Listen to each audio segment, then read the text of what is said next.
से ही उसके पैर जमीन पर पड़े, कमरे में अजीब सा प्रकाश फैल गया। अचानक वहाँ एक भयानक राक्षस प्रकट हुआ।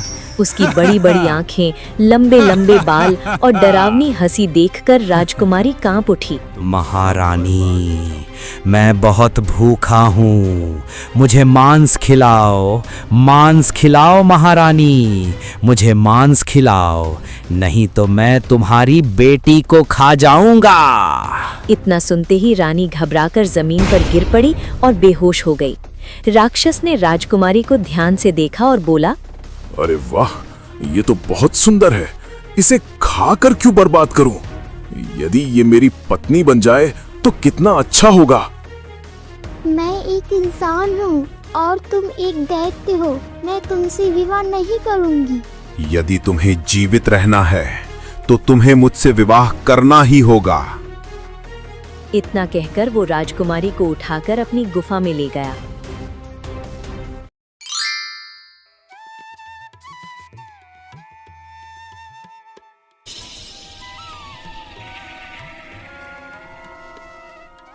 ये बात कई वर्ष पहले की है। एक विशाल और समृद्ध राज्य सूर्यगढ़ पर राजा भानु प्रताप सिंह का शासन था।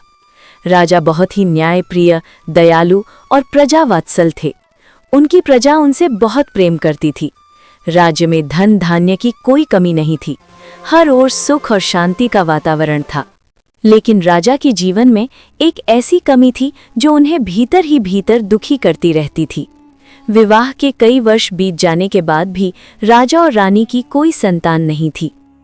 महाराज, मैं आपसे एक बात कहना चाहती हूँ। शायद आपको मेरी बात अच्छी ना लगे, लेकिन राज्य और वंश के लिए यह जरूरी है। आप दूसरा विवाह कर लीजिए, हो सकता है आपके वंश को संतान मिल जाए। महारानी, मैं ऐसा कभी नहीं कर सकता। चाहे मेरी संतान हो या ना हो, मैं दूसरा विवाह नहीं करूंगा।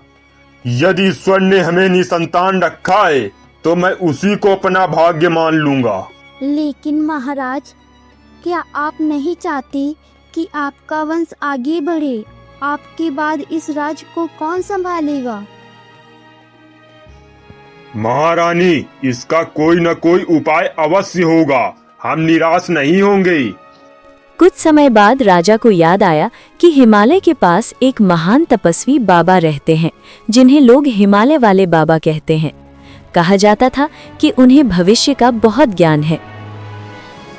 क्यों न हम आज ही उन हिमालय वाले बाबा के पास चलें? मुझे विश्वास है कि वे हमारी सहायता अवश्य करेंगे। दोनों तुरंत रथ पर सवार होकर निकल पड़े। लंबी यात्रा के बाद वे हिमालय के बीच बने एक छोटे से आश्रम में पहुंचे। राजा ने बाबा के चरणों में प्रणाम किया और कहा, बाबा, मैं बहुत बड़े संकट में हूँ। मेरे पास सब कुछ है, लेकिन संतान का सुख नहीं। कृपया मुझे मार्ग दिखाइए बाबा। बाबा ने कुछ देर ध्यान लगाया और फिर धीरे से बोले, महाराज, मैं आपकी चिंता समझता हूँ। आपके भाग्य में संतान का सुख अवश्य लिखा है। सच बाबा, क्या मुझे संतान प्राप्ति होगी? हाँ राजन, तुम्हें एक सुंदर पुत्री की प्राप्ति होगी, लेकिन इसके साथ एक कठिन शर्त भी है। कैसी शर्त बाबा?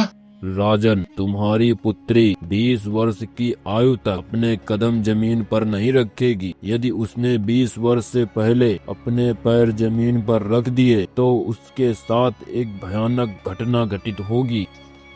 कैसी अनहोनी बाबा?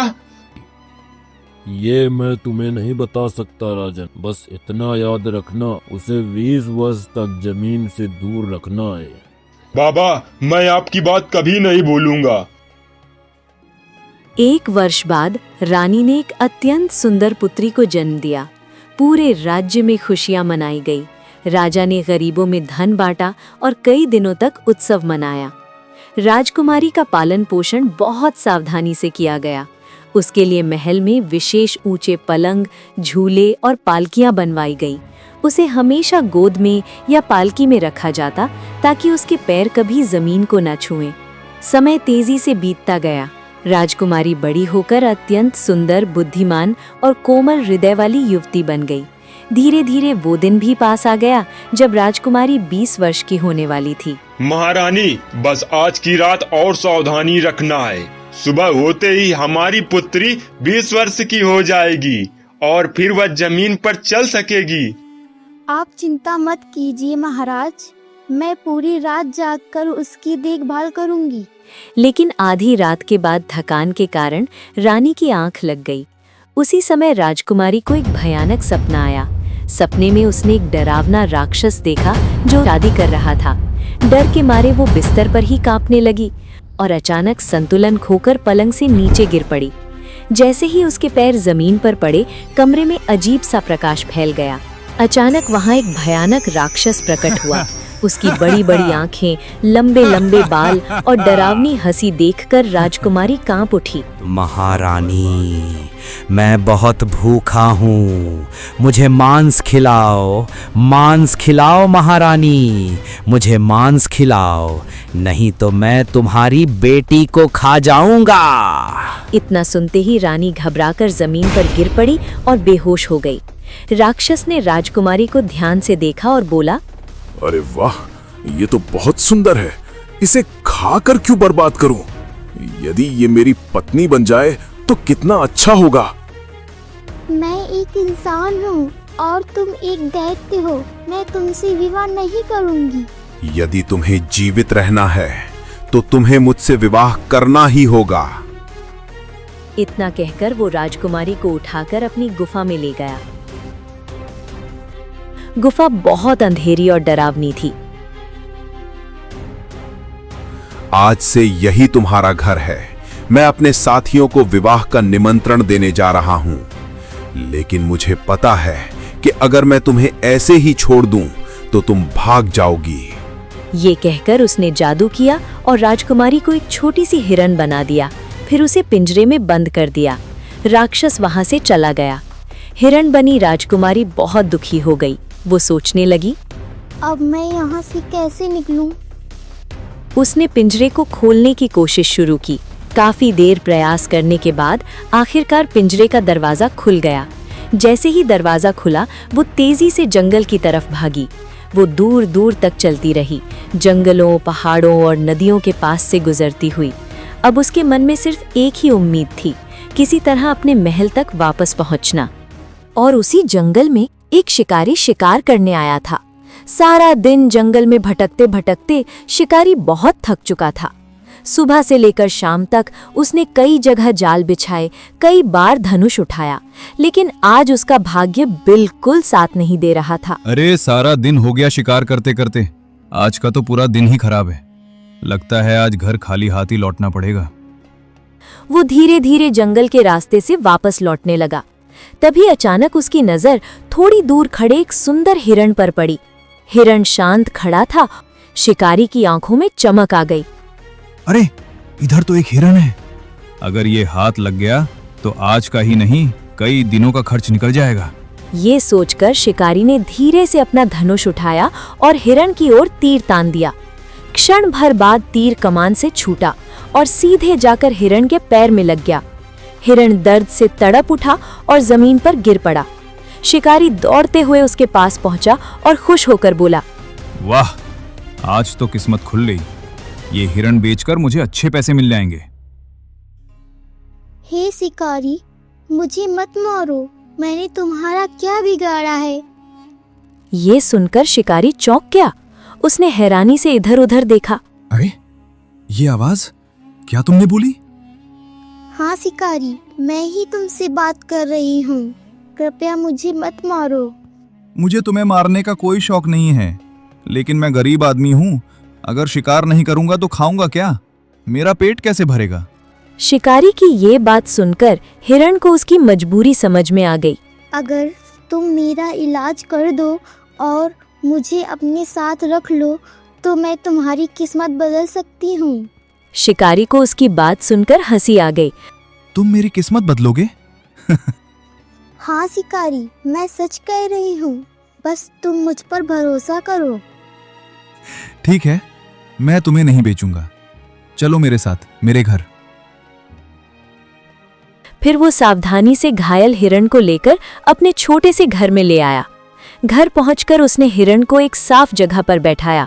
तुम यहीं आराम करो, मैं अभी तुम्हारे घाव के लिए दवाई लाता हूँ।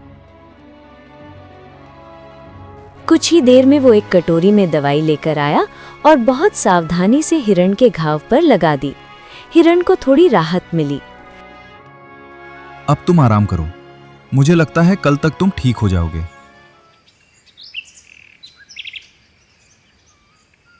अगले दिन जब शिकारी सोकर उठा तो उसने देखा कि हिरण काफी बेहतर महसूस कर रहा था। अरे वाह, तुम तो काफी ठीक हो गए। अच्छा, अब तुम घर में ही रहो, मैं शिकार के लिए जा रहा हूँ। नहीं शिकारी, अब तुम्हें शिकार करने की जरूरत नहीं है। अगर मैं शिकार नहीं करूंगा तो पैसे कहाँ से आएंगे? क्या तुम भूल गए, मैंने तुम्हारी किस्मत बदलने का वादा किया है। मुझे याद है, लेकिन तुम करोगे क्या? तुम बाजार जाओ और ऊन खरीद कर ले आओ। मेरे पास तो सिर्फ 5 रुपए है, उससे क्या मिलेगा? 5 रुपए में जितनी भी ऊन मिले ले आओ। शिकारी बाजार गया और थोड़ी सी ऊन खरीद कर ले आया। उसे कुल 4 छोटे छोटे ऊन के गोले मिले। घर आकर उसने ऊन हिरण के सामने रख दी। इसे यहीं रहने दो, सुबह तक तुम्हें इसका परिणाम दिखाई देगा। शिकारी को समझ नहीं आया, लेकिन वो सो गया। अगली सुबह जब वो उठा तो उसने देखा कि सामने मेज पर एक बेहद सुंदर शाही सूट रखा हुआ है। शिकारी की आंखें आश्चर्य से फैल गईं। अरे, ये इतना शानदार सूट यहाँ कहाँ से आया? यह सूट मैंने बनाया है। क्या तुमने? हाँ, अब तुम इसे बाजार में बेच आओ। शिकारी सूट लेकर बाजार पहुंच गया। वो जोर जोर से आवाज लगाने लगा। शाही सूट ले लो, इतना सुंदर सूट आपने कभी नहीं देखा होगा। आइए आइए, शाही सूट ले जाइए। लोग उसके आसपास इकट्ठा होने लगे। तभी वहां से राजा का मंत्री भी गुजर रहा था। मंत्री ने सूट देखा, उसे बहुत पसंद आया और मंत्री पास आकर बोला, वाह, ये तो बहुत ही शानदार है। इसकी कीमत क्या है? इसकी कीमत 40 मोहरे है। मंत्री ने तुरंत 40 मोहरे देकर वो सूट खरीद लिया। शिकारी बहुत खुश था, लेकिन अब उसके मन में एक सवाल बार बार उठ रहा था, आखिर ये हिरण है कौन? उसने फिर ऊन खरीदी और घर गया और हिरण को पूरी बात बताई कि कैसे उसने 40 मोहरे का सूट बेचा। ऊन को हिरण के सामने रख दिया और वो इस बार सोने का नाटक करने लगा। आधी रात को हिरण उठ खड़ा हुआ। अब शिकारी सो चुका है, अब मैं अपनी असली रूप में आ जाती हूँ। अचानक हिरण की जगह एक अत्यंत सुंदर राजकुमारी खड़ी थी। वो बैठकर ऊन से वस्त्र बनाने लगी। शिकारी ये सब छुपकर देख रहा था। सुबह होते ही राजकुमारी फिर से हिरण बन गई। अब मुझसे सच मत छिपाओ, मैं सब देख चुका हूँ। तुम कौन हो? तभी हिरण चमकते प्रकाश के साथ एक सुंदर राजकुमारी में बदल गया। मैं कोई साधारण हिरण नहीं हूँ, मैं सूर्यगढ़ राज्य की राजकुमारी हूँ। मेरे पिता महान राजा भानु प्रताप हैं। लेकिन राजकुमारी, क्या तुम अपने वास्तविक रूप को धारण कर नहीं सकती? मैं अपने वास्तविक रूप में सिर्फ कुछ ही क्षणों के लिए रह सकती हूँ। एक दिन में केवल 2 बार ही मैं अपना असली रूप धारण कर सकती हूँ, और वह भी रात के 12 बजे के बाद। ये सुनकर शिकारी थोड़ा दुखी हो गया। राजकुमारी, तुम्हें कोई श्राप है क्या? राजकुमारी ने शिकारी को अपनी पूरी आपबीती बताई। तो क्या तुम इस श्राप से कभी मुक्त नहीं हो सकती? इसका उत्तर केवल हिमालय वाले बाबा ही दे सकती हैं, वही इस रहस्य को जानते हैं। तो फिर देर किस बात की राजकुमारी, चलो मेरे साथ हिमालय वाले बाबा के पास। मैं तुम्हारी रक्षा करूंगा और तुम्हें इस श्राप से मुक्त करवाने की पूरी कोशिश करूंगा। इतना कहकर दोनों तुरंत घने जंगल के रास्ते हिमालय वाले बाबा के आश्रम की ओर चल पड़ते हैं। रात का समय था और जंगल में चारों तरफ अजीब सी खामोशी फैली हुई थी। कहीं दूर जंगली जानवरों की आवाजें सुनाई दे रही थी, लेकिन शिकारी वीर सिंह बिल्कुल भी नहीं डरा। कुछ समय बाद दोनों बाबा के आश्रम पर पहुंच जाते हैं। बाबा, हमारी सहायता कीजिए, हम बहुत बड़ी दुविधा में पड़ गए हैं। बोलो बेटा, क्या बात है, तुम इतने परेशान क्यों दिखाई दे रहे हो? तभी हिरण के रूप में खड़ी राजकुमारी ने पूरी कहानी बाबा को सुना दी कि कैसे एक दुष्ट राक्षस के शाप के कारण वो हिरण बनकर जंगलों में भटक रही है। सब कुछ सुनकर बाबा कुछ देर ध्यान में बैठ गए। पुत्री, तुम घबराओ मत, सब कुछ ठीक हो जाएगा। जो मैं कहता हूँ उसे ध्यान से सुनो। हाँ बाबा, कृपया हमें रास्ता बताइए। राजकुमारी, तुम्हें अपने वास्तविक रूप को प्राप्त करने के लिए उस पवित्र नदी में स्नान करना होगा, तभी तुम अपने पिछले जन्म के श्राप से मुक्त हो पाओगी। आज अमावस्या की रात है, ठीक रात के 12 बजे तुम्हें उस नदी में स्नान करना होगा और तुम राजकुमारी की रक्षा के लिए उसके साथ जाओगे। रास्ते में कोई भी बाधा आ सकती है। बाबा, आप चिंता मत कीजिए। जब तक मैं जीवित हूं, राजकुमारी को कोई नुकसान नहीं पहुंचा सकता। समय आ चुका है वीर सिंह, तुम जल्द से राजकुमारी को नदी तक लेकर जाओ। बाबा की बात सुनकर वीर हिरण बनी राजकुमारी के साथ नदी की ओर निकल पड़ता है। रात गहरी हो चुकी थी और चांद भी बादलों में छिपा हुआ था। थोड़ी देर में दोनों नदी के किनारे पहुंच जाते हैं। शिकारी, तुम यहीं रुको, मैं अभी नदी में स्नान करके आती हूँ। ठीक है राजकुमारी, आप जाइए, मैं यहीं खड़ा रहकर आपकी रक्षा करूंगा। जैसे ही हिरण नदी की ओर बढ़ने लगती है, तभी अचानक एक भयानक और डरावनी आवाज गूंजती है। नहीं राजकुमारी, इतनी जल्दी नहीं। मैं तुम्हें इस श्राप से मुक्त नहीं होने दूंगा। अरे, ये तो वही दुष्ट राक्षस है जिसने राजकुमारी को हिरण बनाया था। आज मैं तुझे जिंदा नहीं छोड़ूंगा। अरे मूर्ख इंसान, क्या तू मुझसे लड़ पाएगा? वीर सिंह और राक्षस आपस में बातें कर रहे थे। इसी बीच मौका देखकर हिरण चुपके से नदी में जाती है और पवित्र जल में डुबकी लगा लेती है। जैसे ही वो स्नान करती है, चारों तरफ तेज प्रकाश फैल जाता है। कुछ ही क्षणों में हिरण फिर से एक सुंदर राजकुमारी के रूप में बदल जाती है। राक्षस ये देखकर जोर से चिल्लाता है, नहीं, ये कैसे हो सकता है? तभी तेज प्रकाश के कारण राक्षस कमजोर पड़ जाता है और वहीं धराशायी हो जाता है। राजकुमारी तुरंत वीर सिंह के पास दौड़ती हुई आती है। क्या तुम ठीक हो? तुम्हें कहीं चोट तो नहीं लगी? नहीं राजकुमारी, मैं बिल्कुल ठीक हूँ। शिकारी, तुमने मेरे लिए अपनी जान तक खतरे में डाल दी। आखिर तुमने ऐसा क्यों किया? राजकुमारी, मैंने अपने जीवन में बहुत पाप किए हैं। मैं एक शिकारी हूँ और न जाने कितने निर्दोष जीवों की जान ले चुका हूँ। आज मैंने सोचा कि अगर आपकी जान बचाकर मैं कुछ अच्छा काम कर सकूं, तो शायद मेरे पाप थोड़े कम हो जाएं। राजकुमारी उसके बात सुनकर बहुत प्रभावित होती है। शिकारी, अब तुम मेरे साथ मेरी राजमहल चलो। जब दोनों महल पहुंचते हैं तो राजा अपनी बेटी को देखकर खुशी से भावुक हो जाता है। राजकुमारी ने अपने पिता को पूरी बात बताई कि कैसे शिकारी वीर सिंह ने उसकी जान बचाई। राजा भानु प्रताप सिंह वीर सिंह पर बहुत खुश होते हैं। वीर सिंह, आज तुमने मेरी पुत्री की जान बचाकर मुझ पर बहुत बड़ा उपकार किया है। मैं तुम्हारा यह उपकार कभी नहीं चुका पाऊंगा। मंत्री जी। जी महाराज।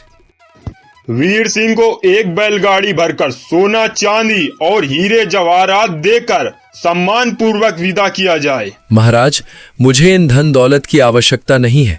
आज मैंने जो सच्चा सुख पाया है, वही मेरे लिए सबसे बड़ा खजाना है। राजा उसकी सच्चाई और विनम्रता देखकर और भी प्रसन्न हो जाते हैं और इस तरह वीर की बहादुरी और नेक दिली की कहानी पूरे राज्य में फैल जाती है।